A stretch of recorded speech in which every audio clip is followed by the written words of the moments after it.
अस्सलामुअलैकुम वरहमतुल्लाहि वबरकातुहू। वालेकुम अस्सलाम वरहमतुल्लाहि ताला जी वबरकातुहू। हज़रत, रोज़ाना की तरह चंद सवाल करना थे। जी, पहला सवाल ये है कि बस औक़ात ये होता है कि जब गंदम पिसवाने के लिए बंदा जा रहा है और इत्तेफ़ाक से अगर उसका दाँत गंदम के साथ में पिस गया, तो अब उस आटे का खाना कैसा है? देखिए मोहतरम, उस खाटे आटे का खाना जी, ये नाजायज़, क्योंकि इंसान का जुज़ इंसान को खाना या किसी जानवर को खिलाना ये नाजायज़ और हराम है।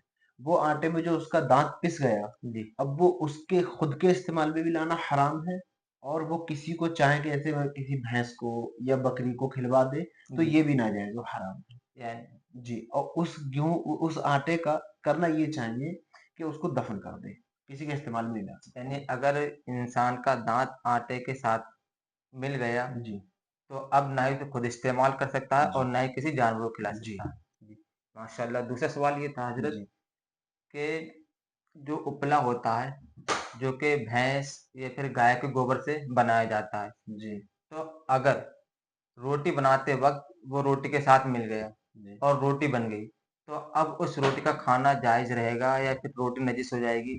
क्या हुक्म होगा इसका, ये बताएँ? देखिए मोहतरम, जी, जो उपला होता है, कंडा, जी, वो गोबर का बना हुआ होता है, जो कि नजिस होता है। उसके उससे रोटी बनाई, ठीक है? जी, और वो कि इत्तिफ़ाक़न रोटी के साथ मिल गया आटे वग़ैरह में और वो साथ में पक गया, अब जो है वो रोटी में फिट हो गया। जी, तो अगर वो कर्रा है, टाइट है, तो उतनी जगह को निकाल कर के फेंक दे और बाकी अपने इस्तेमाल में ले ले।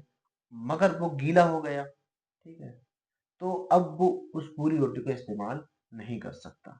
यानी जब तक वो खुश्क है, खुश्क सूखा है। हुआ है, जी, टाइट है, तो उसे निकाल दें रोटी में से जी, और रोटी को खा सकते हैं। जी। और अगर वो तर हो गया, गीला हो गया, तो उस रोटी का इस्तेमाल में आना जायज़ नहीं, नहीं। जी, तीसरा सवाल हज़रत ये था जी। कि कुछ लोग इस्लामी भाई सवाल करते हैं, कुछ लोग, कि बिना नेकर के नमाज़ हो जाएगी क्या?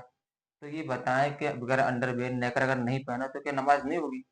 देखिए मोहतरम, जो लोग समझते हैं आजकल, जी, ये काफ़ी मशहूर है, जी, मुझ तक भी बात पहुँची है कि बगैर अंडरवियर यानी बगैर नेकर के नमाज़ नहीं होगी।